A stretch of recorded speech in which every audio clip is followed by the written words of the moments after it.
മോദി സമീപകാലത്ത് നടത്തിയതിൽ ഏറ്റവും ഹൃദയസ്പർശിയായ ഒരു പ്രസംഗം ഇന്നലെ ഡൽഹിയിൽ നടന്നു.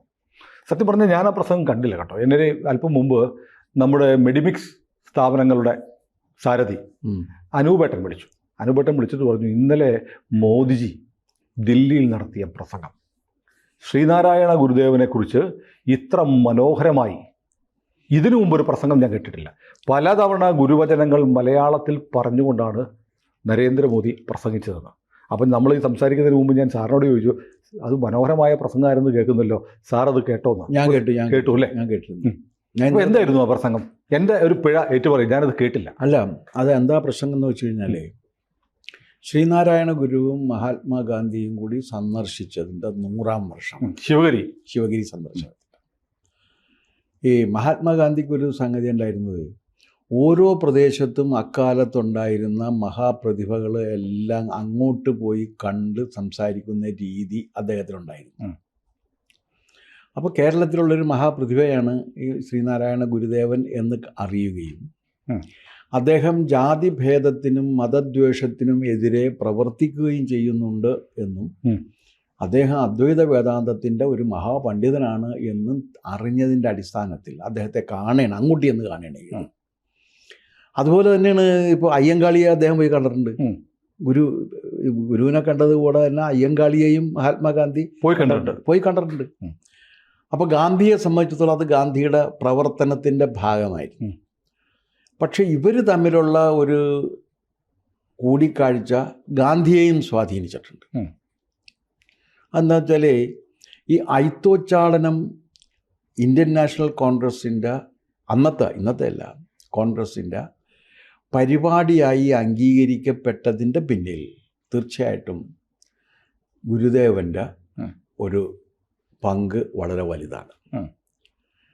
കാക്കിനഡ സമ്മേളനത്തിൽ, AICC സമ്മേളനത്തിൽ മാധവനാണ് ഇവിടെ നിന്ന് പോയിട്ട് ഇത് ഗാന്ധിയെ കൊണ്ട് അംഗീകരിപ്പിച്ചിട്ട് ഗാന്ധി ഐത്തോച്ചാടനം കോൺഗ്രസിൻ്റെ പ്രവർത്തന പരിപാടിയായിട്ട് കാക്കിനഡ സമ്മേളനത്തിൽ AICCയിൽ അംഗീകരിക്കുന്നു. അതുവരെ ഇല്ല, അതിനെക്കുറിച്ച് ആലോചിച്ചിട്ടേ ഇല്ല. പക്ഷേ ഗാന്ധി ഐത്തോച്ചാടനം, ഏതെങ്കിലും ഒരു രാഷ്ട്രീയ പാർട്ടി ഐത്തോച്ചാടനം അതിന് മുൻപോ അതിന് ശേഷമോ അവരുടെ പാർട്ടി പരിപാടിയുടെ ഭാഗമായിട്ട് അംഗീകരിച്ചിട്ടില്ല. ഐത്തം പാടില്ല എന്ന് അവിടെ എഴുതി വെച്ചിട്ടുണ്ട്. മെമ്പർഷിപ്പ് എടുക്കാൻ വേണ്ടി പോകുന്നവർക്ക് ഇത് പാടില്ല. മറ്റതങ്ങനെയല്ല, ഐത്തോച്ചാടനം, ഐത്തം നിർമ്മാർജ്ജനം ചെയ്യണം, അതിനു വേണ്ടി പ്രവർത്തിക്കണം. 1. 2, ശ്രീനാരായണ ഗുരുദേവനും ഈ മഹാത്മാഗാന്ധിയും തമ്മിൽ യോജിക്കുന്ന വേറൊരു പോയിൻ്റുണ്ട്. അതെന്താണെന്ന് വെച്ചാൽ, 2 പേരും മതപരിവർത്തനത്തിന് എതിരായിരുന്നു. കുമാരനാശാൻ എഴുതിയിരിക്കുന്ന സുദീർഘമായൊരു പ്രബന്ധമുണ്ട്, മതപരിവർത്തന രസവാദം. കാരണം മിതവാദി കൃഷ്ണൻ്റെയൊക്കെ നേതൃത്വത്തിൽ ഒരു സംഘം നമുക്ക് ഹിന്ദുമതം ഉപേക്ഷിച്ച് മറ്റൊരു മതത്തിലേക്ക് പോകാം എന്ന് പറഞ്ഞ സമയത്ത് അതിനെ നിരുത്സാഹപ്പെടുത്തിക്കൊണ്ടും മതപരിവർത്തന അർത്ഥശൂന്യവും അപ്രായോഗികവും ദൈവനിഷേധവുമാണ് എന്ന് സമർത്ഥിക്കുകയും ചെയ്തുകൊണ്ട് കുമാരനാശാൻ എഴുതിയിട്ടുള്ള ഗംഭീരമായ ലേഖനമാണ്, ഒരു പഠനമാണ് മതപരിവർത്തന രസവാദം. അത് വെറ്റ് ചെയ്തത് ഗുരുദേവനുമാണ്. ഗുരുദേവൻ്റെ വെറ്റിങ്ങോട് കൂടി പ്രസിദ്ധീകരിച്ചതാണ്. ഗുരുവിൻ്റെ അറിവും അനുഗ്രഹവും അതിനുണ്ട്, വെറ്റ് ചെയ്തിട്ടുണ്ട്. പിന്നെ ഈ കുമാരനാശാൻ്റെ ഈ ഇതുണ്ടല്ലോ, ഈ പദ്യം കവിത നമുക്കറിയാം, പക്ഷേ ഗദ്യം അസാമാന്യമായിട്ട് ഗദ്യം എഴുതുന്ന ഒരാളാണ് കുമാരനാശാൻ. വളരെ യുക്തിഭദ്രമായി വാക്കുകൾ കുറച്ചുപയോഗിച്ച് ശക്തമായ ഗദ്യം എഴുതിയിട്ടുള്ള ഒരാളാണ് കുമാരനാശാൻ.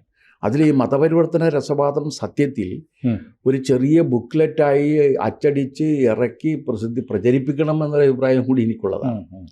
ഗാന്ധിയും ഇതിനെതിരായിരുന്നു. മഹാത്മാഗാന്ധിയെ മതം മാറ്റുന്നതിന് വേണ്ടി ക്രിസ്ത്യാനികൾ ശ്രമിച്ചിരുന്നു. മഹാത്മാഗാന്ധിയെ മതം മാറ്റുന്നതിന് വേണ്ടി മുസ്ലിങ്ങൾ ശ്രമിച്ചിരുന്നു.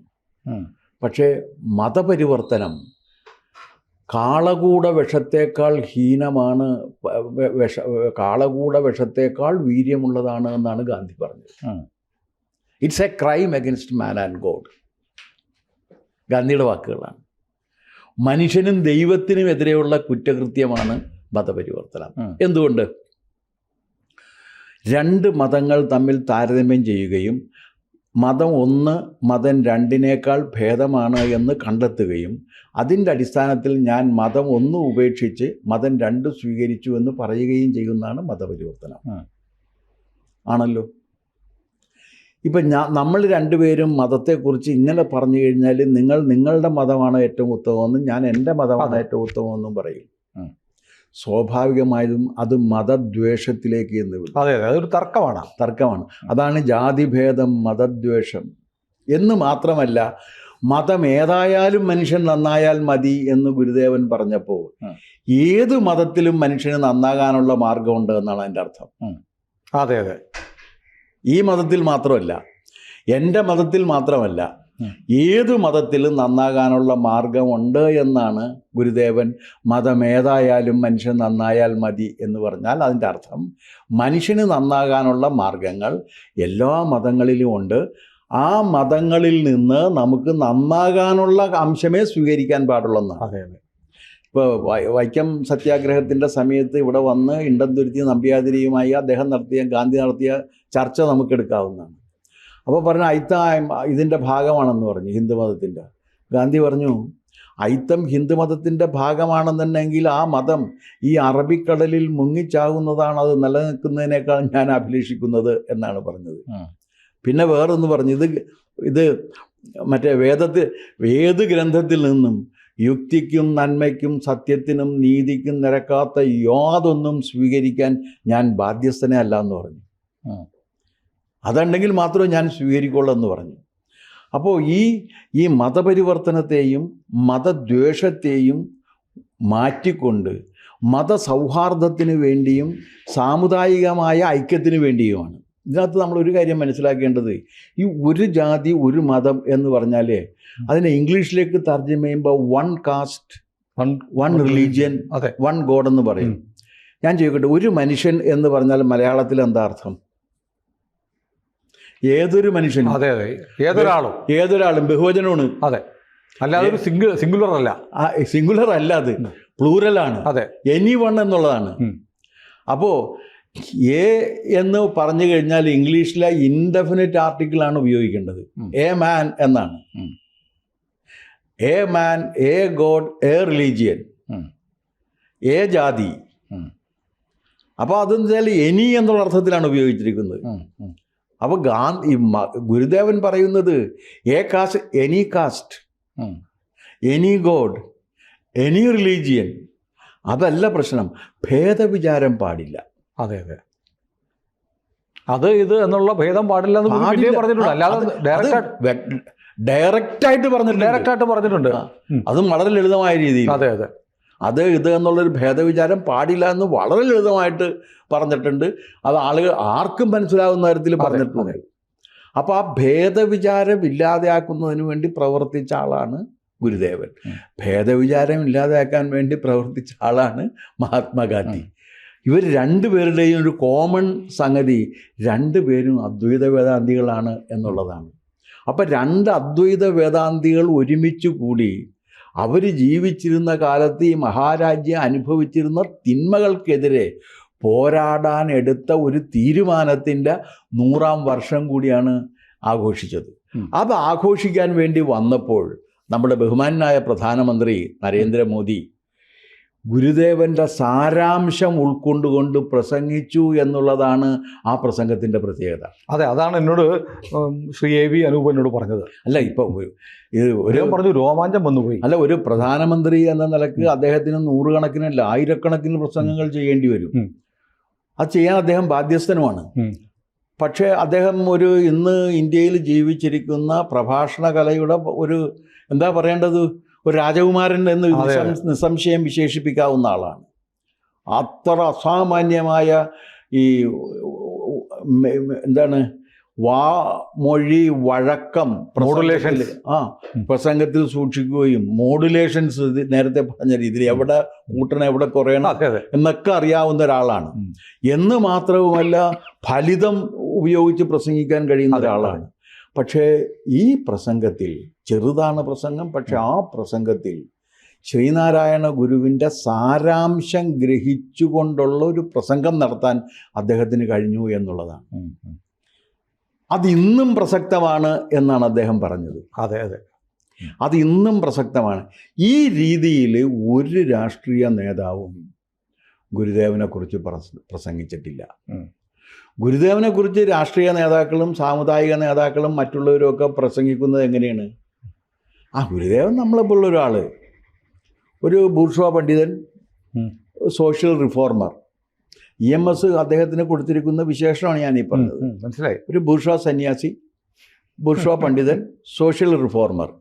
EMSന്റെ സിദ്ധാന്തം അനുസരിച്ച് സോഷ്യൽ റിഫോർമർ പൊളിറ്റിക്കൽ റിഫോർമറേക്കാൾ താഴെ നിൽക്കുന്ന ഒരാളാണ്. സെക്കൻഡ് ഫിഡിലേ ഇരിക്കാൻ പറ്റുള്ളൂ, ഫസ്റ്റ് ഫിഡിലാണ്. അപ്പോൾ തന്നേക്കാൾ താഴെ നിൽക്കുന്ന ഒരാളായിട്ട് EMS അദ്ദേഹത്തെ കണ്ടിട്ടുള്ളൂ. ബാക്കി എല്ലാവരും ഗുരുദേവനെ കുറിച്ച് പറയുമ്പോൾ അങ്ങനെ കൊള്ളാം എന്നതൊക്കെയാണ്. പക്ഷെ അങ്ങനെയല്ല. കാരണം ഈ ശങ്കരാചാര്യർക്ക് ശേഷം സംസ്കൃത ഭാഷയിൽ ഇത്ര ഗംഭീരമായ കവിതകൾ എഴുതിയേക്കണ ഒരാൾ വേറെ ഇല്ല എന്നുള്ളതാണ്. കവി എന്ന നിലയിൽ ഗുരുവിനെ ഇനിയും മലയാളം അറിഞ്ഞിട്ടില്ല. അല്ല, ഒരിക്കലും ലേഖനം എഴുതിയിട്ട് മറ്റേ ഇത് യോഗനാഥത്തിലാണ് പ്രസിദ്ധീകരിച്ചത്. അന്ന് നമ്മുടെ അദ്ദേഹമായിരുന്നു അതിൻ്റെ വിജയറാം ചേട്ടനായിരുന്നു പത്രാധിപർ. വിജയറാം ചേട്ടൻ പറഞ്ഞിട്ട് ഞാൻ എഴുതി കൊടുത്തതാണ്. അപ്പോൾ അതിൽ ഞാൻ എഴുതി. കാരണം എൻ്റെ മഹാകവി കുമാരനാശാൻ എൻ്റെ കവിയേ അല്ല, എൻ്റെ കവി എന്ന നിലയ്ക്ക് ഞാൻ എടുക്കുന്നത് മലയാളത്തിൽ നിന്ന് എഴുത്തച്ഛനെയും അത് കഴിഞ്ഞാൽ ശ്രീനാരായണ ഗുരുവിനെയുമാണ്. കാരണം എന്ന് വെച്ച് കഴിഞ്ഞാൽ ഈ ആശാൻ്റെ കവിത സംഘർഷമാണ്. ആശാൻ ഈ ആന്തരിക സംഘർഷത്തിൻ്റെ കാവ്യസ്വരൂപമാണ് ആശാൻ്റെ കവിത. എല്ലാത്തിലും സംഘർഷം ഇങ്ങനെ കിടന്ന് തിളക്കും. ഇതിങ്ങനെ അതിൽ നമ്മൾ വീണുപോകും. ഞാൻ ഒരു 35-40 കൊല്ലമായിട്ട് നിരന്തരം കുമാരനാശാനെ വായിക്കുന്ന ഒരാളാണ്. പക്ഷേ ഒരു മഹാനായ കവി എന്ന നിലക്ക് നമുക്ക് എടുക്കുമ്പോൾ ശ്രീനാരായണ ഗുരുദേവനെ എടുക്കാൻ പറ്റുള്ളൂ. അത് കാരണം സംഘർഷ വിമുക്തമായ കാവ്യലോകമാണ് നമ്മുടെ മുന്നിലേക്ക് കൊണ്ടുവന്ന് വെക്കുന്നത്. അങ്ങനൊരു കാവ്യലോകം സാധ്യമാണ് എന്നാണ്. എന്താണ്? കാലാതിയായ മൃദു നൂലാലമെയ്യും ഒരു ലീലാപടം ഭവതിമെയ് പ്രപഞ്ചമാതാവിനെ വർണ്ണിക്കുന്നതാണ്. ഈ പ്രപഞ്ച ഒരു ദേവി ആഗമാന്ത നിലയെ എന്നൊക്കെ ഒരു വിശേഷണം കൊടുക്കുക.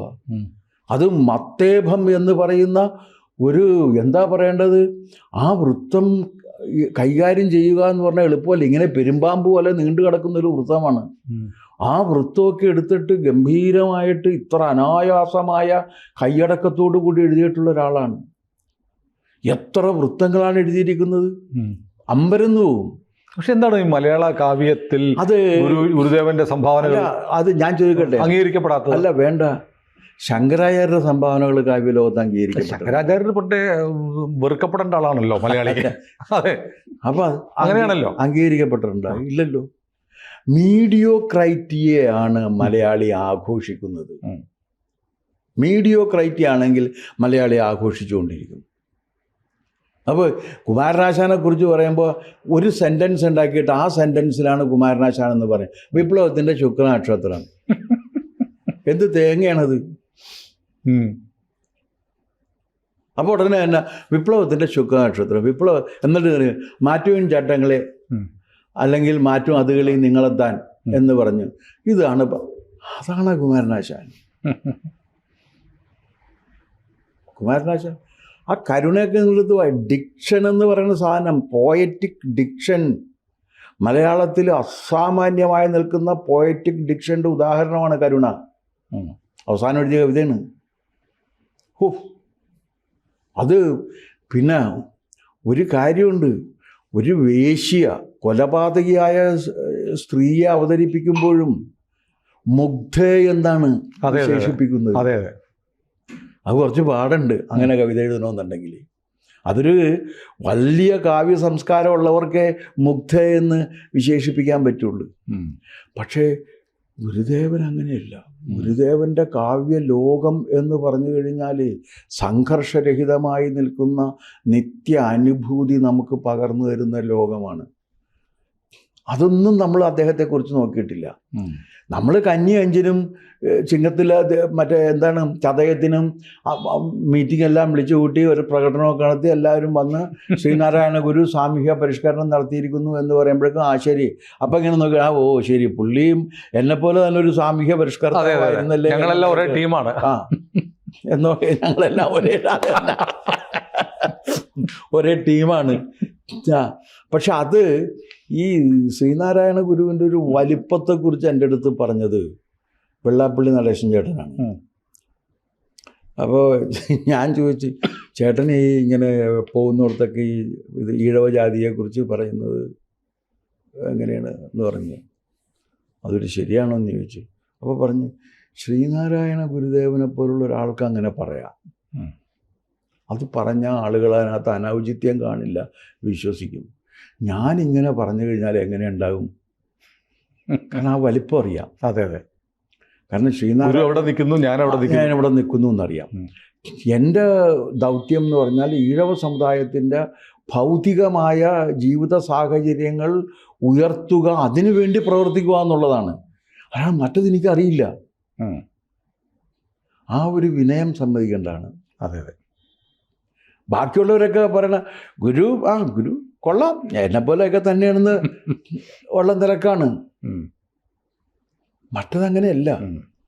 അങ്ങനെ ഗുരുവിനെ അറിഞ്ഞ് വരുന്തോറും ഈ മോദസ്ഥനായ എന്നൊക്കെ കേട്ടിട്ടില്ലേ? ഗുരുവല്ലോ മല പോലെ അല്ലേ? അങ്ങനെ മറ്റാണ് അങ്ങനെ മറ്റാണ് വരിക. അചലനായ അചഞ്ചലമായിരിക്കുന്ന മല പോലെ മരുവേണ്. സാർ ഇടയ്ക്ക് പറഞ്ഞത് ജനനീ നവരത്ന മഞ്ജരിയിലെ ജനനീ നവരത്ന മഞ്ജരി, അത് പ്രപഞ്ചത്തെക്കുറിച്ചാണ് എഴുതിയിരിക്കുന്നത്. ഈ പ്രപഞ്ചം എങ്ങനെ, ആ പ്രപഞ്ച മാതാവാണ് ജനനി. ഇപ്പൊ ഭാരതാംബ എന്ന പ്രപഞ്ച മാതാവാണ്. അതാണ് കാലാതിയായ മൃദു നൂലാലമെയ്യും ഒരു ലീലാപടം ഭവതിമെയ്. നിന്റെ രൂപം അതാണ്. കാലാതിയായ മൃദു നൂലാലമെയ്യും ഒരു ലീലാപടംഭ. അതുകൊണ്ട് നാഗമാന്ത നിലയെ നിന്റെ നേരെ അറിയാൻ കഴിയുന്നില്ല എന്നാണ്.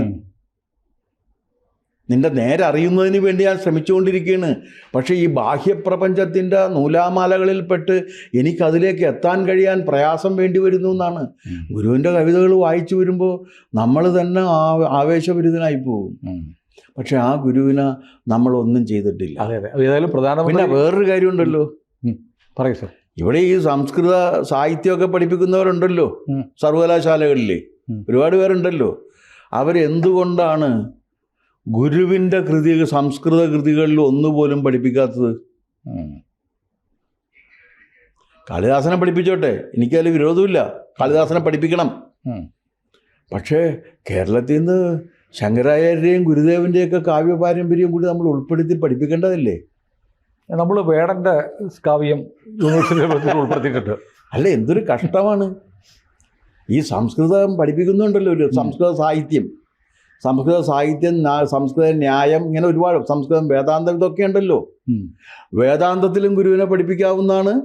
സാഹിത്യത്തിൽ എന്തുകൊണ്ട് പഠിപ്പിക്കുന്നില്ല? അതെ, കുറഞ്ഞ പക്ഷം. അതിനൊക്കെ ഒരു പരിഹാരമാണ് പ്രധാനമന്ത്രി നിർദ്ദേശിക്കുന്നത്. ഗുരുവിനെ ലോകത്തിൻ്റെ നെറുകയിൽ പ്രതിഷ്ഠിക്കുക എന്ന ദൗത്യമാണ് പ്രധാനമന്ത്രി ഇന്നലെ നിർവഹിച്ചത് എന്നാണ് എനിക്ക് തോന്നുന്നത്. കൂടുതൽ വാർത്തകളും വിശേഷങ്ങളും നിങ്ങളിലേക്ക് എത്താൻ ABC മലയാളം സബ്സ്ക്രൈബ് ചെയ്യുക, ബെൽ ബട്ടണും അമർത്തുക.